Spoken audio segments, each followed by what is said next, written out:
The massive alien ship appeared at the edge of the solar system like a metal moon. It was 5 times larger than anything humans had ever built, its dark hull covered in strange patterns that seemed to shift and move in the starlight. Inside, the ship Ambassador Zethkar stood before a large viewing screen, watching the small blue planet that the humans called Earth. "Such a primitive world," said Commander Vex Thule, the military expert standing beside him. "Our scans show they still use chemical rockets and basic nuclear weapons. This should be simple." Zethkar nodded slowly. The Galactic Council had sent them to check if humans were ready to join the galaxy's community of civilized species. Most new species either attacked immediately or surrendered in fear when they saw the Council's ships. The humans would probably do the same. "Begin the approach," Zethkar ordered. "Standard first contact protocol. Show them our power, then offer them membership if they prove worthy." Far below on Earth, alarms rang out in military bases around the world. Admiral Lisa Carter sat in her command center deep beneath Luna Base, watching dozens of screens that showed the alien ship moving closer to Earth. Her face remained calm even as her officers rushed around her, preparing for humanity's first contact with alien life. "Size estimate?" she asked quietly. 15 kilometers long, Admiral," replied Colonel Ryan Brooks. "Mass readings are off the charts. They could destroy our entire fleet without breaking a sweat." Admiral Carter smiled, slightly. "Could they now? How interesting." She pressed a button on her chair. "Captain Morrison, are you ready?" In space, Captain Jake Morrison stood on the bridge of the Earth Defense Force ship, New Horizon. The ship was small compared to the alien vessel, only 200 meters long with a crew of just 150 people. Morrison looked out at the 5 other human ships floating nearby, all much smaller than the alien giant approaching them. "All ships report ready, Admiral," Morrison said into his radio. "We're in position." Lieutenant Amy Walsh turned from her communication station. "Captain, we're getting signals from the alien ship, lots of different frequencies. They're trying to talk to us." "Good," Morrison said. "Amy, work on translation. Let's see what they want." On the alien ship, Commander Vexthal watched the human vessels through his tactical display. 6 small ships, he said with amusement. "Is this their entire space fleet?" "It must be," Zethkar replied. "Our intelligence was correct. They barely have any space technology at all." But as the minutes passed, something seemed wrong to Vexthal. The human ships had not fled or opened fire. Instead, they held steady formation, their weapons pointed at his ship but not firing. Their behavior was different. "Sir," reported his sensor officer, "the humans are scanning us. Very detailed scans." "Let them look," Vexthal said. "What? Can they learn that will help them?" On Morrison's ship, Amy Walsh had been working for 2 hours to establish communication. Finally, her face lit up. "Captain, I've got it. Basic translation is working." Morrison picked up his microphone. "Unknown vessel, this is Captain Jake Morrison of the Earth Defense Force. Please identify yourself and state your purpose in our solar system." The response came quickly. "Human vessel, I am Ambassador Zethkar of the Galactic Council. We come in peace to evaluate your species for possible membership in our organization." Morrison looked at his crew. They all seemed calm and ready. "Ambassador, we welcome peaceful contact. However, you have entered our system without permission and with a large military vessel. Please explain your intentions." On the alien ship, Zethkar paused. Most species either begged for mercy or attacked by now. These humans were asking questions and making demands. It was unexpected. "Captain Morrison," Zethkar said, "we bring an offer of membership in the Galactic Council. Your species may join thousands of others in a peaceful community among the stars." "That sounds interesting," Morrison replied. "However, we would like to discuss this properly. Will you meet with our representatives?" Vexthal whispered to Zethkar.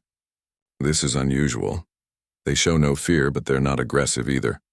What kind of species are they?" Admiral Carter's voice came through Morrison's earpiece. "Jake, I'm sending Colonel Brooks and Dr. Helen Davis to join you. Take them with you to the meeting. And Jake, be careful but don't show fear." "Understood, Admiral." 2 hours later, a small human shuttle approached the alien ship. Inside sat Captain Morrison, Colonel Brooks, and Dr. Davis. They had been chosen carefully. Morrison for his calm leadership, Brooks for his military knowledge, and Davis for her expertise in alien psychology. "Are you nervous?" Davis asked quietly. Morrison smiled. "A little, but we've trained for this. Just remember what Admiral Carter said. Act natural, be polite, but don't let them think we're weak." The alien ship's shuttle bay was enormous, easily large enough to hold 50 human ships. As their shuttle landed, the three humans saw hundreds of alien beings watching them. Some looked like giant insects, others like walking plants, and still others like nothing they had ever imagined. Ambassador. Zethkar approached them. He was tall and thin, with blue skin and 4 arms. His large eyes studied the humans carefully. "Welcome aboard Unity's Dawn, Captain Morrison. I am curious about your species." Morrison stepped forward and extended his hand. "Thank you for having us, Ambassador. We're curious about yours as well." The handshake surprised Zethkar. Most species either bowed down or tried to show dominance. These humans simply acted normal. As they walked through the ship's corridors, Dr. Davis asked questions about the various species she saw. Colonel Brooks observed the ship's design and security measures. Morrison listened and learned, but never seemed impressed or frightened by what he saw. "Your ship is very large," Morrison commented. "How many beings live aboard it?" 50,000, Zethkar replied proudly. "This is one of our smaller diplomatic vessels." "Impressive," Morrison said calmly. "Our ships are much smaller, but we find they suit our needs." Commander Vexthul had been watching the humans through security cameras. Something about their behavior bothered him. They were too calm, too confident for a species meeting superior aliens for the first time. "Ambassador," he said when the group reached the meeting room, "I would like to understand human military capabilities. Perhaps we could arrange a demonstration?" Colonel Brooks looked at Morrison, who nodded slightly. "What kind of demonstration?" Brooks asked.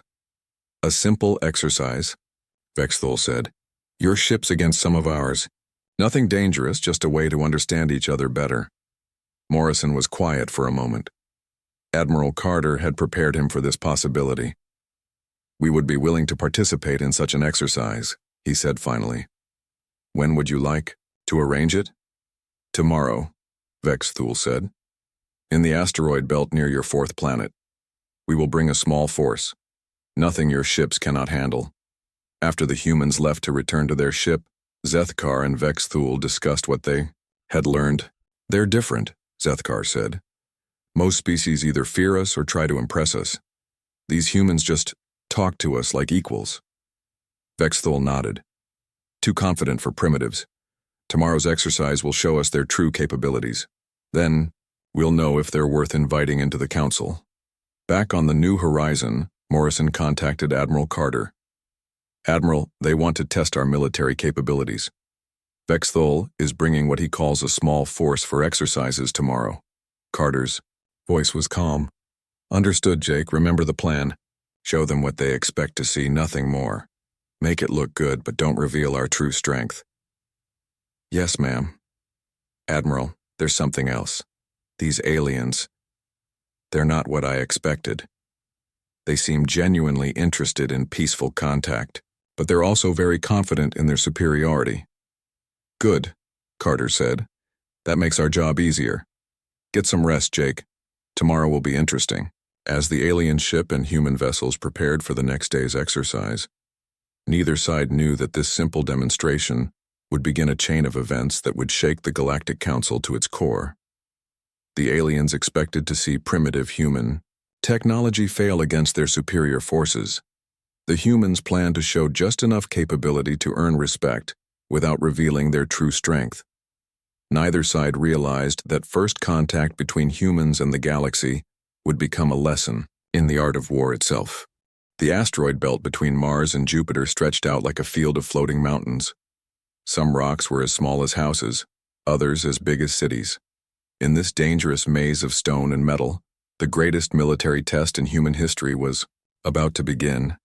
Commander Vexthul stood on the bridge of his flagship Eternal Glory, watching his fleet take position. 12 heavy cruisers and 4 massive dreadnoughts spread out in perfect formation. Each ship was 3 times larger than the biggest human vessel. Their weapons could destroy planets. "This will be over quickly," Vexthul told his officers. "The humans will see our power and surrender. Then we can finish evaluating their species." Ambassador Zethkar watched from the command center, but something felt wrong to him. "Commander, are you certain this is wise? The humans did not seem frightened yesterday." "Fear or no fear, mathematics do not lie," Vexthul replied. 16. Ships against 6. Superior technology against primitive weapons. They cannot possibly win. On the other side of the asteroid field, Captain Morrison spoke quietly into his radio. "All ships, this is Morrison. Remember, we're here to show them what they expect to see. Fight hard, but don't reveal our true capabilities." Captain Steve Johnson of the Eagle's Pride responded first. "Understood, Jake. We'll make it look good." Captain Maria Rodriguez of the Storm Runner added, "My crew is ready. We'll give them a show they won't forget." The other human captains checked in one by one. Captain Tom Peterson of the Iron Wolf, Commander Alex Turner of the Star Falcon, and Captain Sarah Mitchell of the Thunderstrike all confirmed they were ready. Admiral Carter's voice came through on a private channel. "Jake, remember the rules. You can disable their ships, but don't destroy them. We want them surprised, not angry." "Copy that, Admiral. Beginning exercise now." Morrison switched to the general frequency. "Commander Vexthul, human ships are ready for the demonstration." "Excellent, Captain Morrison. Begin when ready. Try to make this interesting." The alien ships moved forward like a wall of metal and energy. Their formation was perfect, their weapons charged, their shields glowing. It looked like nothing could stop them. But the human ships did something unexpected. Instead of meeting the aliens head-on, they scattered into the asteroid field like fish swimming through coral. Within seconds, all 6 human vessels had disappeared among the floating rocks. "What are they doing?" asked Vexthul's tactical officer. "They're hiding among the asteroids." "Cowardly but expected," Vexthul said. "Follow them in. Destroy the asteroids if you must. This ends now." The alien fleet moved into the asteroid field, but their perfect formation began to break apart. The big ships had trouble moving between the rocks. Soon they were spread out in a long line, no longer able to support each other. That was when the humans struck. The Eagle's Pride appeared from behind a massive asteroid, firing everything it had at the rear alien cruiser. The ship's shields flashed and sparked under the attack.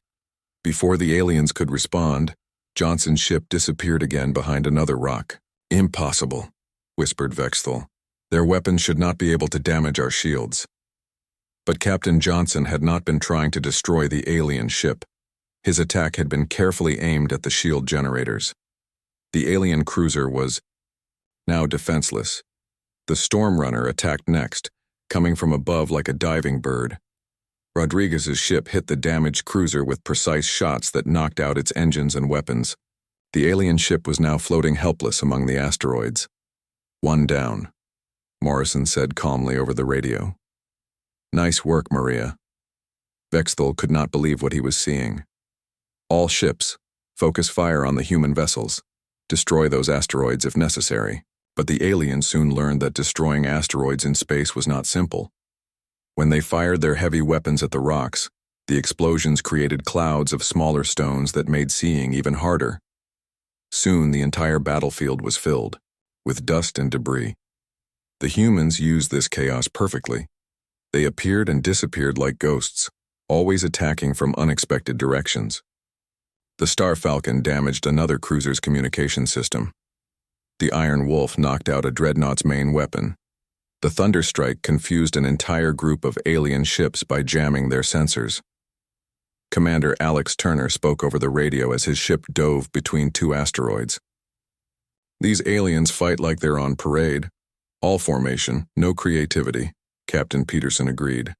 "They're too used to enemies who fight fair. We don't fight fair. We fight to win."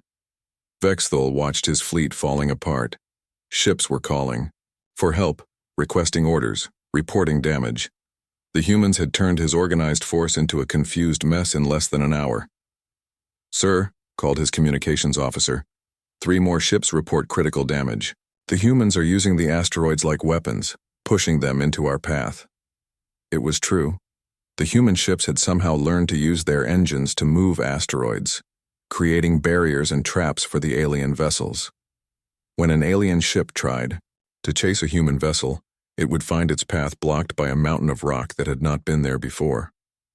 Morrison's New Horizon led the final attack. Working together with all 5 other human ships, they surrounded Vexthul's flagship in a complex pattern that seemed impossible to escape.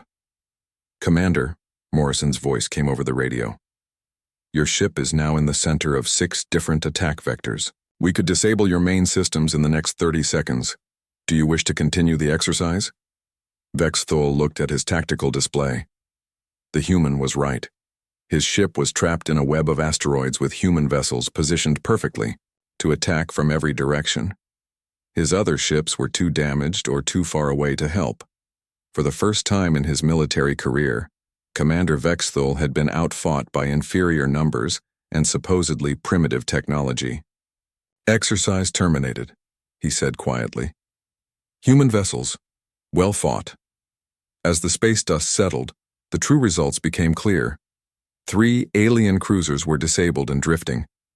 2 dreadnoughts had major weapon damage. Several other ships had lost shields, communications, or engines. Not one human ship had been seriously damaged. Ambassador Zethkar stared at the tactical display in shock. "How is this possible?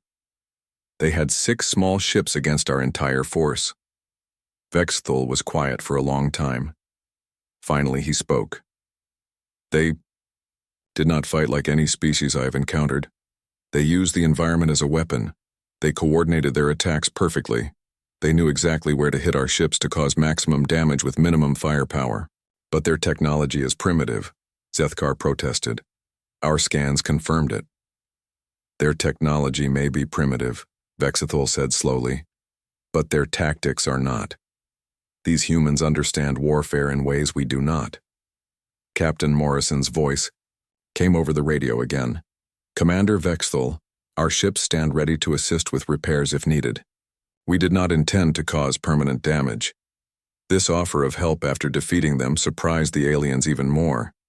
Most species would either gloat about their victory or demand surrender. The humans were offering to help fix the ships they had just disabled. "Thank you, Captain Morrison," Vexthul replied. "Your offer is appreciated. We can handle our own repairs." "Understood, Commander." The exercise was educational for all of us.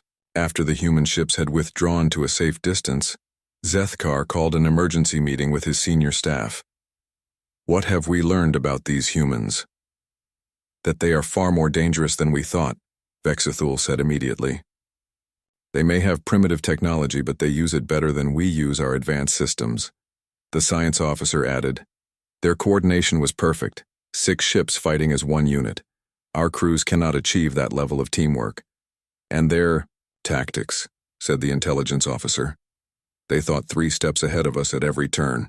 When we moved to attack, they were already gone. When we thought we had them trapped, we discovered we were the ones in the trap." Zethkar felt a cold fear growing in his chest. If these 6 ships could defeat 16 of ours, what would happen if they had more ships? "We must report this to the Council immediately," Vexthul said. "Our assessment of human military capability was completely wrong." Back on Earth, Admiral Carter received the full battle report from Captain Morrison. "Excellent work, Jake. You and your crews performed perfectly." "Thank you, Admiral. The aliens fought exactly as predicted, all formation, no flexibility. They never adapted to our tactics." "Good. Phase 1 is complete. They now think they understand our capabilities, but they have no idea what we're really capable of. Admiral, I almost feel sorry for them. They seem like good people, just inexperienced." Carter smiled grimly. "Don't feel too sorry yet, Jake. We still don't know their true intentions. Keep your guard up." As the alien fleet began repairs and the human ships returned to their hidden bases, both sides prepared their reports. The aliens would tell the Galactic Council that humans were more capable than expected but still manageable. The humans would continue preparing for whatever came next. Neither side knew that their simple military exercise had started something much larger. The galaxy was about to learn that humanity had been studying warfare for thousands of years, and they were very, very good at it. 3 days after the battle in the asteroid belt, Ambassador Zethkar made a decision that would change everything. He called his intelligence officer, Quindar, to his private quarters aboard the Unity's Dawn. "The humans surprised us," Zethkar said quietly.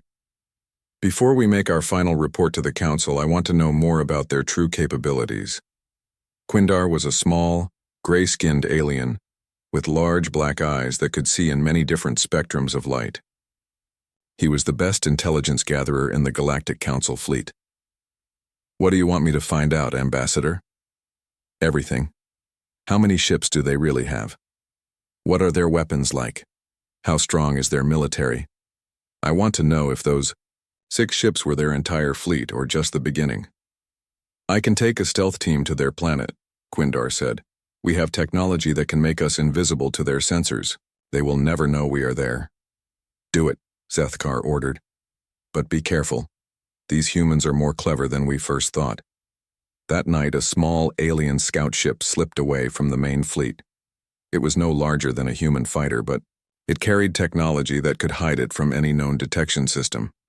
Inside, Quindar and 3 other intelligence officers prepared for the most important mission of their careers.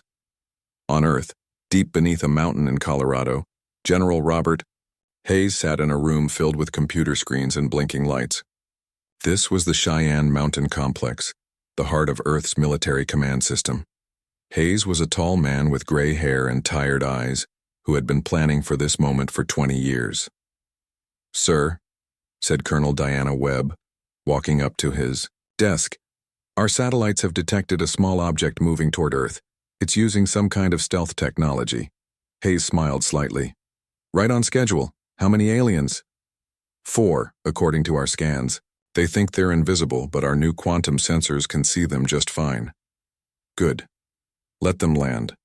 Make sure they see exactly what we want them to see, nothing more." Colonel Webb nodded. She had been working with Hayes for 10 years, preparing Earth's defenses for the day when aliens would finally arrive.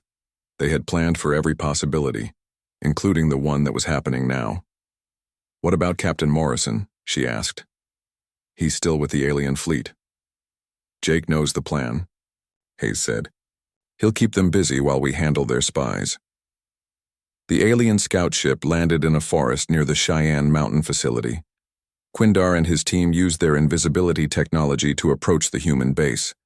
To them, it looked like a simple military installation with a few guards and some basic defenses. What they could not see were the hundreds of sensors watching their every move.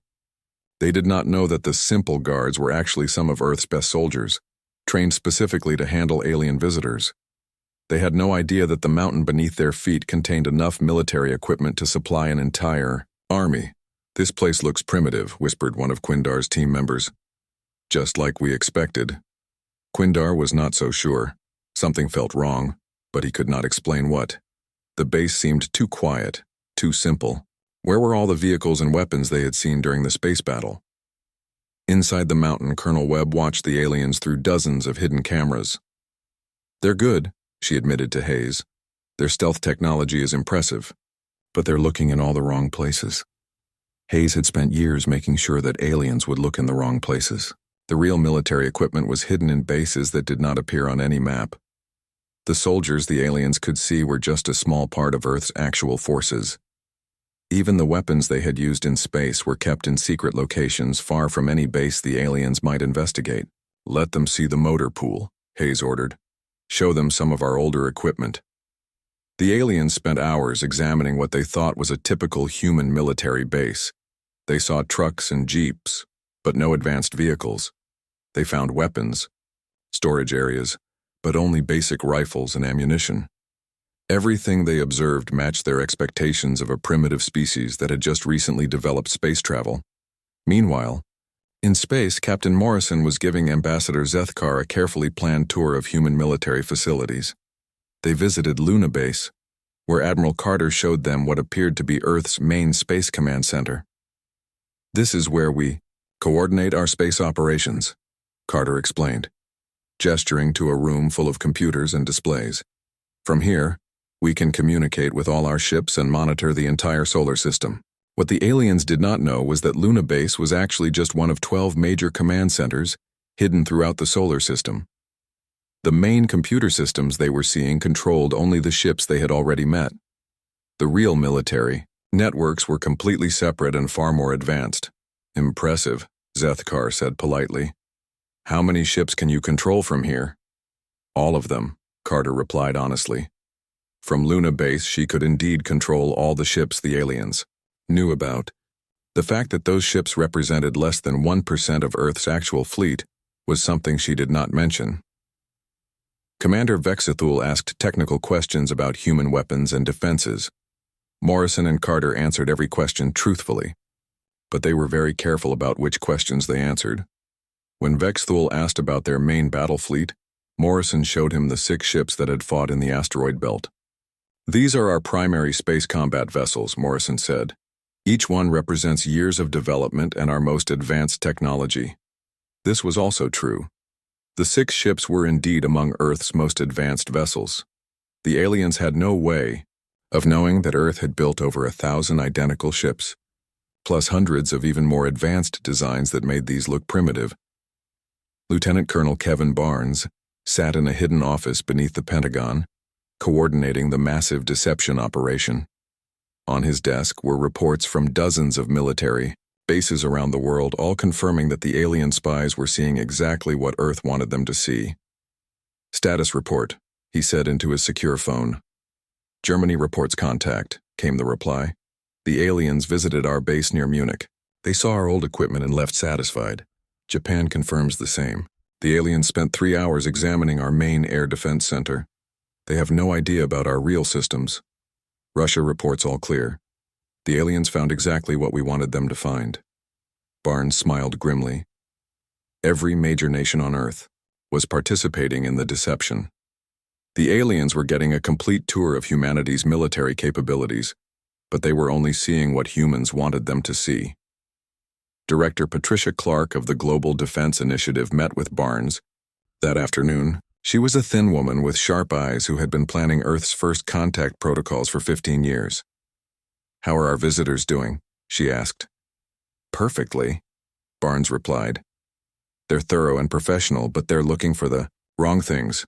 They expect to find a typical primitive military, so that's exactly what we're showing them." "Any problems?" "Just one. Their intelligence officer, Quindar, seems suspicious. He keeps asking questions that suggest he thinks we're hiding something." Clark thought about this. "He's right, of course, we are hiding something. The question is whether he can figure out what." "I don't think so. He's looking for hidden weapons and secret bases. He has no idea that our real secret is the size of our forces, not their technology." Back on the alien ship, Quindar was preparing his report for Ambassador Zethkar. He had spent 3 days studying human military installations, and what he had found was both reassuring and troubling. "The humans are more organized than we expected," he reported. "Their command and control systems are quite sophisticated. However, their total military capacity appears to be limited." "How limited?" Zethkar asked. "Based on what I observed, they have perhaps 50 space-capable vessels total, including the 6 we already met. Their ground forces number in the hundreds of thousands, not millions. Their weapons technology is advanced for their level of development, but still inferior to ours." Commander Vexthul looked relieved. "So they are not a major threat to the Council?" "Not directly," Quindar said carefully. "But, Ambassador, there is something else. The humans are very good at hiding things. I found evidence of classified projects and secret facilities, but I could not determine what they contained." "Every species has military secrets," Zethkar said. "What matters is their overall capability." "Yes, sir. In my opinion, the humans have a small but well-trained military force. They are dangerous opponents for their size, but they do not have the numbers to threaten the galaxy." Zethkar felt satisfied with this assessment. The humans had surprised them with their tactics and coordination, but they were not a major military power. The Galactic Council could offer them membership without fear. What none of the aliens knew was that while they were investigating Earth's secret military bases, the real secret was hidden in plain sight. Earth's true military force was not hidden in underground bunkers or secret facilities. It was scattered throughout the solar system in bases that looked like mining operations, research stations, and commercial facilities. Admiral Carter stood in her real command center, buried deep beneath the far side of the moon. The warning came at 3 a.m, Earth time. Admiral Carter was sleeping in her quarters beneath Luna Base when the emergency alarm woke her up. She dressed quickly and ran to the command center, where dozens of officers were working frantically at their stations. "Report," she ordered. Colonel Brooks pointed to the main display screen. "Admiral, we have a massive fleet approaching from outside the solar system. Initial count shows over 200 ships, including several that are larger than anything we've seen before." Carter studied the display with growing concern. The new fleet was 10 times larger than Ambassador Zethkar's diplomatic mission. These were not ships built for talking. "Who are they?" she asked. "Unknown species, Admiral, but they're broadcasting threats on all frequencies. They claim the solar system belongs to them now and demand immediate surrender." "Time to arrival?" 6 hours, Admiral. They're moving fast." Carter pressed the emergency communication button that connected her directly to Captain Morrison aboard the alien diplomatic ship. "Jake, we have a situation." On the Unity's dawn, Morrison was meeting with Ambassador Zethkar when the communication came through. The alien ambassador's face turned pale when he heard the description of the approaching fleet. "Krevtok," Zethkar whispered. "They are a warrior species that left the Galactic Council 50 years ago. They believe only the strong deserve to survive." Commander Vexthal looked terrified. "Ambassador, if the Krevtok have come here, they plan to destroy both our ships and the human world. We cannot fight them with our current forces." Morrison listened to their conversation, then spoke into his radio. "Admiral Carter, the aliens say this new fleet belongs to a species called the Krevtok. Apparently, they're bad news." Carter's voice was calm despite the crisis. "Understood, Jake. How many ships does Zethkar have?" 16, ma'am. And they say those aren't enough to fight the Krevtok." "Then I guess it's time to stop pretending," Carter said quietly.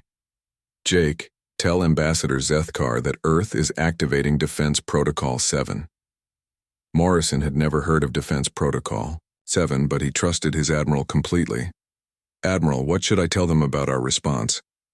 "Tell them that Earth appreciates their warning, and that we're prepared to defend our system. Oh, and Jake, you might want to find a comfortable chair. Things are about to get interesting." Ambassador Zethkar was confused by the human response. "Captain Morrison, does Admiral Carter understand the situation? 200 Krevtok warships are approaching. Your 6 ships cannot possibly fight them." Morrison smiled slightly. "Ambassador, I think you're about to learn something new about humanity." 4 hours later, the Krevtok fleet entered the outer solar system like a swarm of angry metal wasps. Their ships were ugly and brutal looking, covered in weapons and armor. The largest vessel was 15 kilometers long and bristled with enough firepower to destroy entire planets. Warlord Nazgul stood on the bridge of his flagship, Bloodhunter, staring at the small blue world that his spies had told him about. "So this is Earth," he growled. "The humans and their Galactic Council friends think they can claim this system. We will show them how wrong they are," his tactical officer reported. "Sir, we detect the Council diplomatic ship and 6 small human vessels. They appear to be fleeing toward the planet." "Let them run," Nazgul laughed. "We will destroy them all when we are ready. First, scan the system for any hidden defenses." What happened next changed everything the Krevtok thought they knew about warfare. The space around Earth suddenly came alive with activity. Ships appeared from behind asteroids, from the shadows of planets, from places where sensors had detected nothing just moments before. The 6 human vessels the Krevtok had seen were joined by dozens, then hundreds, then over 1,000 more. Admiral Susan Clark emerged from her hiding place behind Jupiter with the third battle group. 150 ships that had been disguised as mining equipment suddenly revealed their true nature as heavily armed warships. Admiral Richard Stone led the 7th Fleet from beyond Neptune. 200 vessels that had appeared to be research stations and communication satellites transformed into a massive battle formation. Admiral Nancy Powell coordinated the home defense fleet as 300 ships seemed to materialize from empty space around Earth itself. They had been there all along, hidden by technology the Krevtok had never imagined. But the biggest surprise came from Admiral Carter herself. The small command base on Luna suddenly opened like a flower, revealing massive weapons platforms and shipyards that stretched for dozens of kilometers underground. What the aliens had thought was a simple communication center was actually the largest military facility in human history. On the Unity's dawn, Ambassador Zethkar and Commander Vexthal watched in complete shock as the human fleet revealed itself. The tactical display showed over 1,200 human ships, many of them larger and more advanced than anything in the Galactic Council fleet. "This is impossible," Vexthal whispered. "Our intelligence said they had 50 ships total. Where did all these come from?" Captain Morrison stood beside them, no longer bothering to hide his smile. "Commander, what you saw during your investigation was what we wanted you to see. Those 6 ships that fought your fleet, they represent about half of 1% of our actual military capability." Zethkar felt his legs give way. He sat down heavily in the nearest chair. You have been deceiving us this entire time?" "Not deceiving," Morrison corrected gently. "We have been careful. On Earth we have an old saying, speak softly and carry a big stick. We prefer to talk first and fight only when necessary. But when fighting becomes necessary..." He gestured to the display showing the massive human fleet moving into battle formation. "We fight to win." General Marcus Hill coordinated the orbital defense platforms that had been hidden throughout the solar system. Weapons that could destroy asteroids or redirect comets now turned toward the Krevtok fleet. Colonel Frank Murphy worked with Admiral Jennifer Scott to position the human ships for maximum tactical advantage. Warlord Nazgul stared at his tactical display in growing horror. "How many ships do the humans have?" he demanded. "Sir, I count. Over 1,200 vessels with more appearing every minute. Many of them are larger than our own ships." "That's impossible. They are a primitive species." "Sir, they're also activating weapon systems we've never seen before. Power readings are off the scale." Admiral Carter's voice came over the general communication frequency, speaking to both the Krevtok and the Galactic Council ships. "This is Admiral Lisa Carter, Supreme Commander of Earth Defense Forces. Krevtok Fleet, you have entered our solar system without permission and made threats against our world. You have exactly 10 minutes to leave our territory or we will consider you hostile." Nazgul laughed despite his fear. "Human Admiral, you may have more ships than we expected, but we are Krevtok. We have conquered 100 worlds. We do not retreat." "Your choice," Carter replied calmly. "But I should mention that what you see here is just our home defense fleet. Our main battle fleets are currently stationed in other star systems. If you force us to call them back, things will not go well for you." The Krevtok warlord felt a chill run down his spine.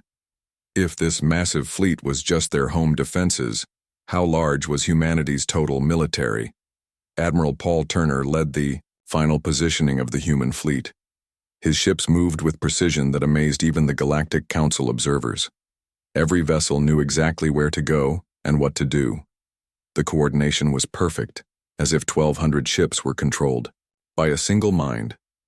Colonel Amanda Foster activated the ground-based support systems that had been hidden beneath Earth's surface. Massive weapons that could strike targets anywhere in the solar system rose from concealed installations on every continent. The truth was finally clear to everyone watching. Humanity had not just hidden the size of their fleet.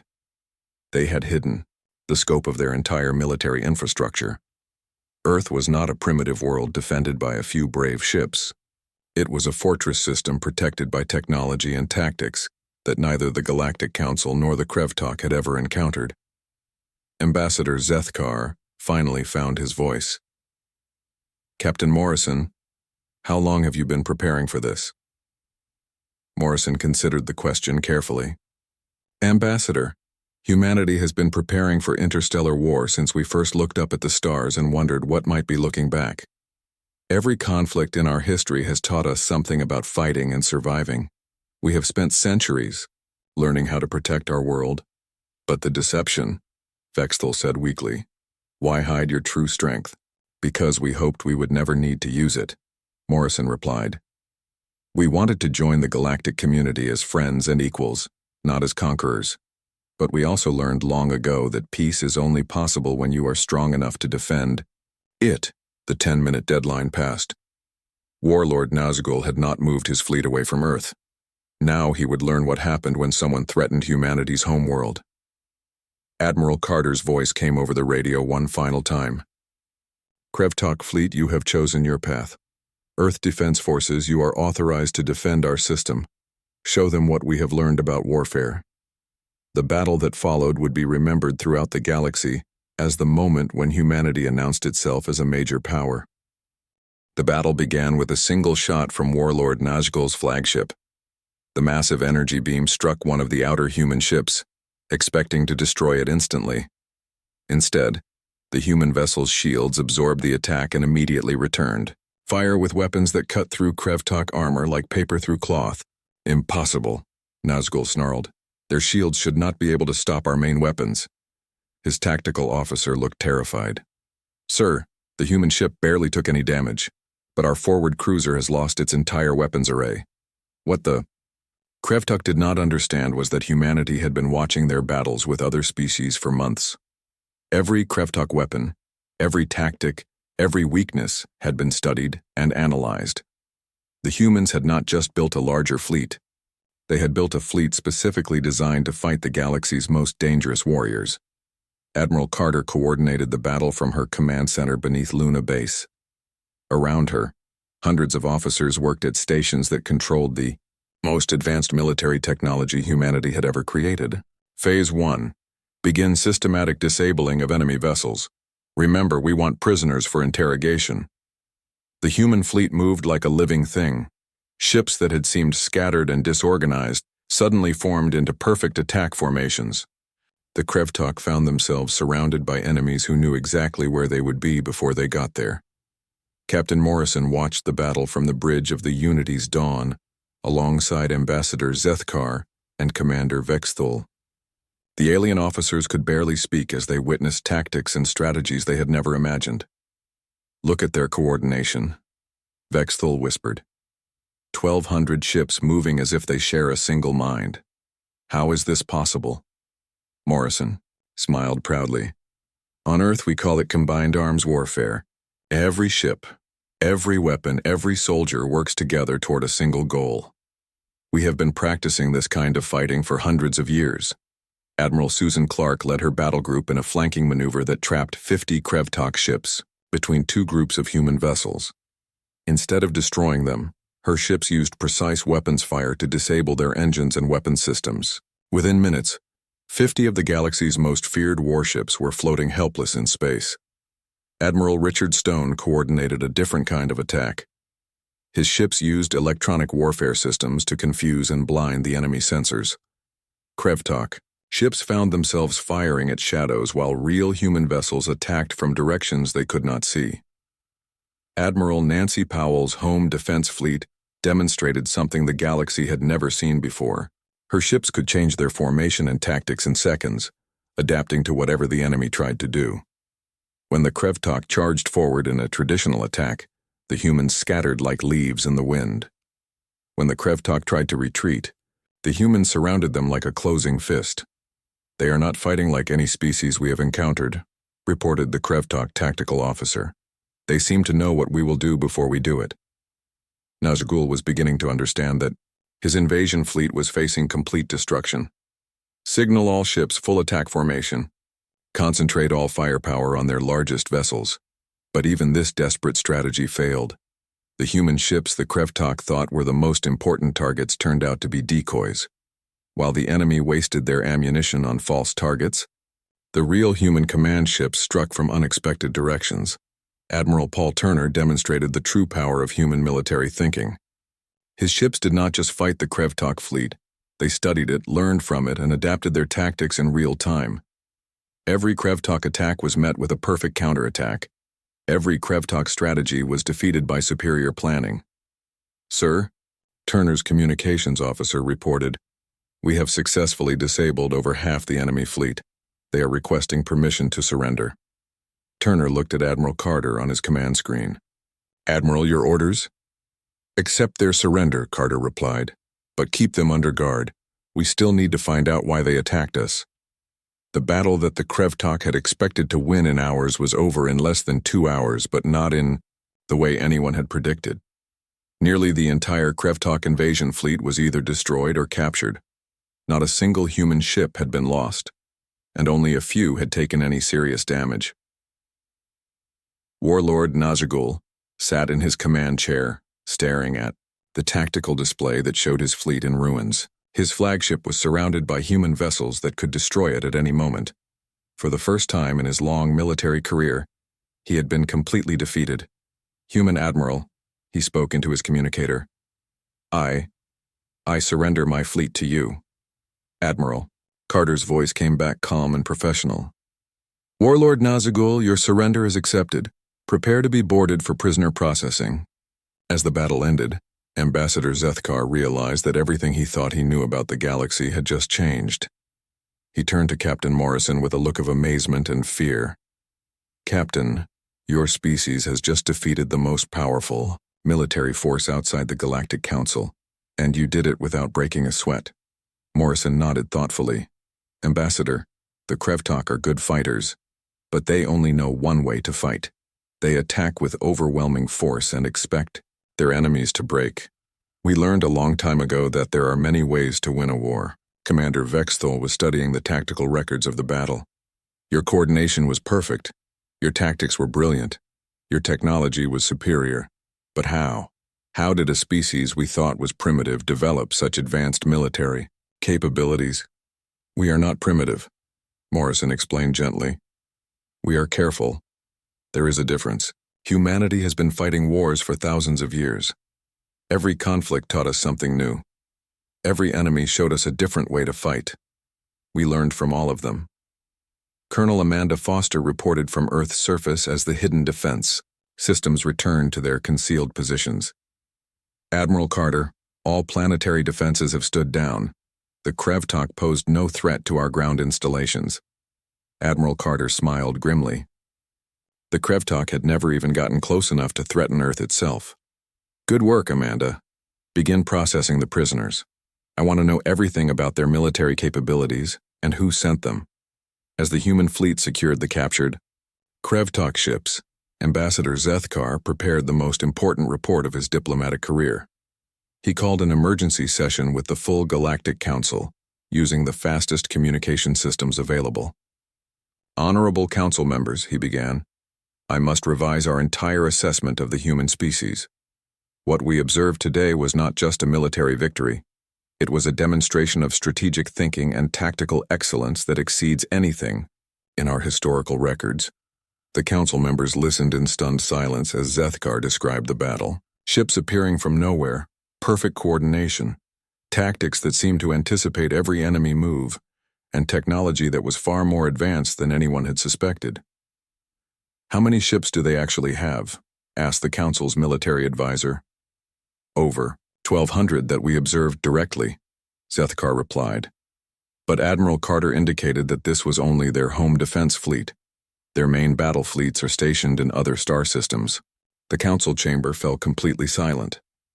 If humanity's home defenses included over 1,000 advanced warships, how large was their total military? Commander Vexthal added his own analysis. "Council members, the humans did not just win this battle through superior numbers. They won it through superior thinking. Every move they made was calculated. Every tactic was perfect. Every strategy was flawless. And they have been hiding this capability from us since first contact." Zethkar continued. "The 6 ships we initially encountered were not their main fleet. They were not even a significant portion of their fleet.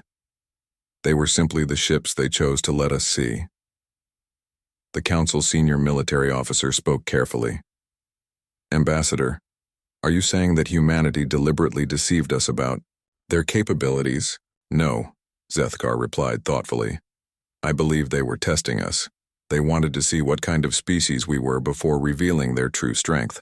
Captain Morrison explained it to me using an old human saying, "Speak softly and carry a big stick." What do you recommend?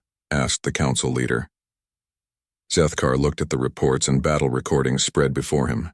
Honorable Council, I recommend immediate full membership for humanity, including a seat on the High Military Command.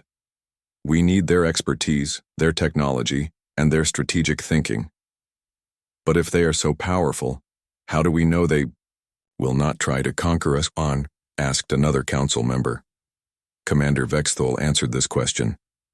Because they could have conquered us already if they wanted to. They had the power to destroy both our fleet and the Krevtok invasion force, but instead they chose to protect us. They fought to defend, not to conquer. 6 months later, Admiral Carter stood before the full Galactic Council Assembly on the capital world of Galactic Prime. She wore the uniform of Earth's Defense Forces, and beside her stood Captain Morrison, now promoted to Admiral and serving as humanity's first galactic military attaché. Members of the Galactic Council, Carter began. Humanity is honored to accept membership in your organization.